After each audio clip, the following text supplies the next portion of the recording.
There are a lot of controversial and opposed opinions about certain settings in the game. I watched them all, including the pros, and I will show you the most important settings you want to change before you go into a game. With these settings, you will be guaranteed to get more wins. I will also talk about 2 settings that make your game lag and feel slow, and how you can fix that.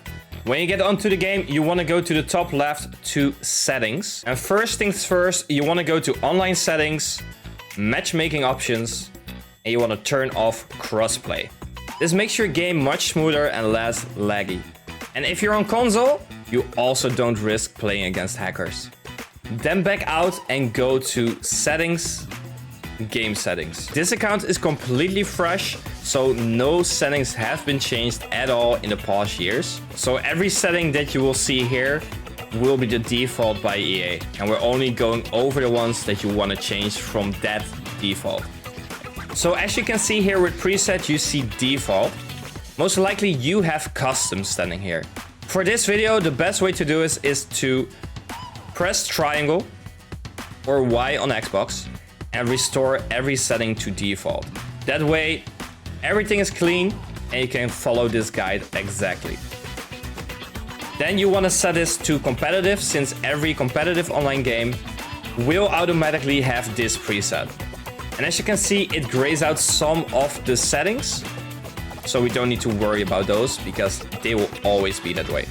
Then the most important settings you want to change at gameplay are shot assistance.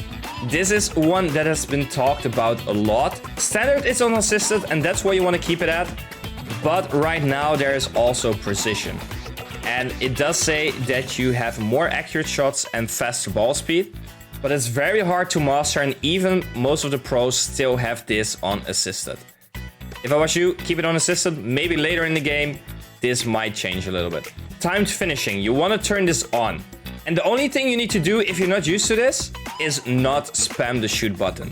Because with this setting on, you need to press it twice. One time when you want to shoot, the second time when you're about to hit the ball with your foot of the player. If you timed it correctly, you will green time it and the ball will have increased accuracy and power. If you time it too late, nothing happens. And if you time it too early, it can be a red time shot and you're never gonna score those. So turn this on because it's so much better, but make sure you don't spam the shoot button anymore. The next setting we want to change is cross assistance. This is automatically on assisted, but you want to put this on semi. Because this year assisted is a little bit too strong, but with semi you can choose a little bit better who you want to target, and the longer you hold it, the further it goes. While with assisted, it just chooses one that EA thinks is the best option. So put this on semi. The next one is defending. This is the most spoken about setting at the moment, and everyone has a different opinion about it. Standard, it's on advanced, which is a new way of defending where you can press either X or circle to choose what you want to do. So a stand tackle is circle, a shoulder challenge or seal out is X. While with tactical defending, what we are used to from the past years, everything is just one button and makes it a lot easier.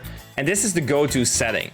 But right now there's a lot of hype about advanced defending, and apparently it's super OP to just hold X and it bullies people off the ball. Especially if the defender has like a bruiser playstyle, that boosts it even more, and apparently it's so OP. So to make it easy for yourself, do tactical. But do you want to challenge yourself? You can't put it on advanced and see how OP it actually is. You might need to get used to it though. And all these settings we don't change, but make sure you double check if those settings are the same for you. If you put it to default, it should be. The next one though is player lock. It is standard on off, you want it on, especially if you want to play on a high level. All the pros do this all the time, last year already. A lot of people find it sweaty, but it can help you to create some space on the field and make attacking easier. So make sure you turn it on and give it a try sometimes. Then we go to dribbling, and that has been talked about a lot as well. Contextual dribbling, people say if you turn it off, your game will feel smoother. But if you have it on the competitive switch, it is off anyway, so that doesn't do anything. Orbit dribbling though, you can turn off, you're not gonna use it, and if you accidentally press those buttons, you will just move around the ball and it has no benefit at all. So just turn it off. Then if you play on PS5, you also have trigger effect. And I think for other consoles, you don't have this option. You want to keep this off. It is standard off. Make sure it's really off, because this makes your triggers more heavy once your player is more tired. It's annoying. You don't want it. Turn it off. But sometimes the game resets itself and it's still on, even though the setting says it's off. I had that many times last year, and this year I just want to avoid it. So what you can do is go to your PlayStation settings, go to accessories, go to controller, go to trigger effect intensity and turn it off. Standard, it's on strong, just turn it off, then you will never have that issue again. While we're at these settings, also make sure that your communication method with your controller is on USB cable. Connect it to your console and make sure you use the USB cable rather than Bluetooth. That way you have less input delay. Then there's only one thing you want to change at match settings, and that is the quick subs. Turn it off, because I accidentally subbed some players multiple times, so put it on hide. They usually don't give the right subs anyways. You don't want it. Then let's move to camera settings. There are a lot of options right here. EA gives tactical as the standard one. Get away from that right away. It's horrible. You don't want it. There are actually only 3 settings that you want to put on. That's either tele broadcast, tele, or co-op. Those are the 3 most used settings by pros and by high-level players. Those are the ones you want to do. I personally have tele, but play around with them. They can be used all 3. No matter which one of the 3 you choose, the height is usually between 10 and 20. The zoom is usually on 0. Far side focus is between 0 and 10.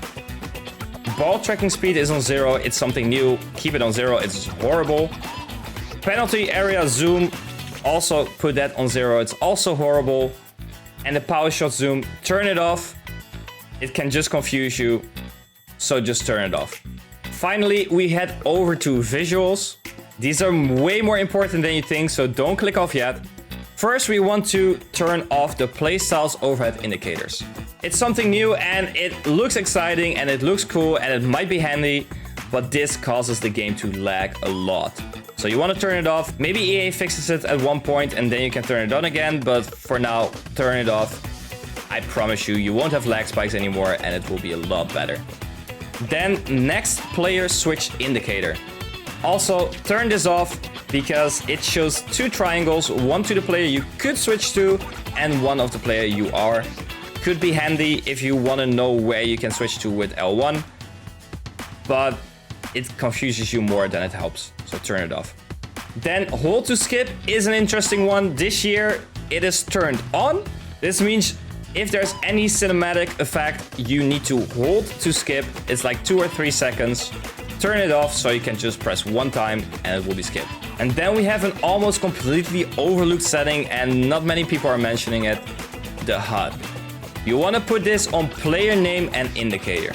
I see so many streamers and YouTubers and actually everyone who doesn't have it on the correct way. And if you don't have it on player name and indicator, then you'll see the gamer tag of your opponent and of yourself above the players. There's no need for that. Put it on player name and indicator to have the player name above it. So if Mbappe has the ball, you can literally see Mbappe has the ball. You know he's right-footed, you know he can dribble, you know he can skill. You can adapt to it. Especially if you have some knowledge about some players. It is super handy, but in general, just put it on. It's gonna help you, trust me. And if you want to improve your chances on winning an Ultimate Team even more, make sure you check out this video next to make sure you can make a lot of coins and buy the players you want.